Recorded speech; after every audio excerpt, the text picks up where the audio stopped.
ಅಂತೂ ಇಂತೂ ನಮ್ಮ ಭಾರತದ ವೀರ ಪೈಲಟ್ ವಿಂಗ್ ಕಮಾಂಡರ್ ಅಭಿನಂದನ್ ಪಾಕಿಸ್ತಾನದ ಮುಷ್ಟಿಯಿಂದ ಬಿಡಿಸಿಕೊಂಡು ಸುರಕ್ಷಿತವಾಗಿ ತಾಯ್ನಾಡಾದ ನಮ್ಮ ಭಾರತವನ್ನು ತಲುಪಿದ್ದಾರೆ.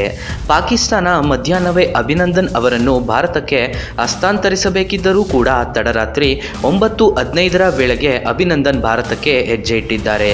ಈ ವೇಳೆ ಅಲ್ಲಿ ಏನು ನಡೆಯಿತು, ಅಭಿನಂದನ್ ಹೇಳಿದ್ದೇನು, ಅಭಿನಂದನ್ ಆಗಮನದ ನಂತರ ಮುಂದೆ ಏನಾಗಲಿದೆ ಎನ್ನುವ ಸಂಪೂರ್ಣ ಮಾಹಿತಿಯನ್ನು ಈ ವಿಡಿಯೋದಲ್ಲಿ ತಿಳಿಸ್ಕೊಡ್ತೀವಿ ನೋಡಿ.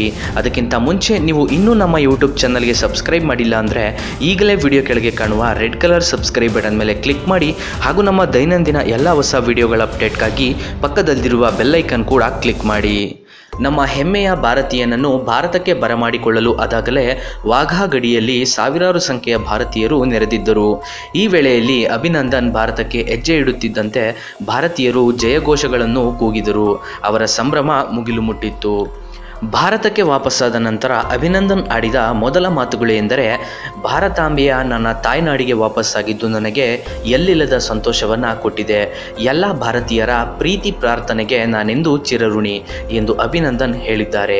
ಇನ್ನು ಭಾರತಕ್ಕೆ ತಡವಾಗಿ ಆಗಮವಾದ ಅಭಿನಂದನ್ ಅವರನ್ನು ಮುಂದಿನ ಕೆಲವು ದಿನಗಳ ಕಾಲ ಭಾರತದ ಬೇಹುಗಾರಿಕಾ ಘಟಕದಲ್ಲಿ ಇಟ್ಟುಕೊಳ್ಳಲಾಗುತ್ತದೆ.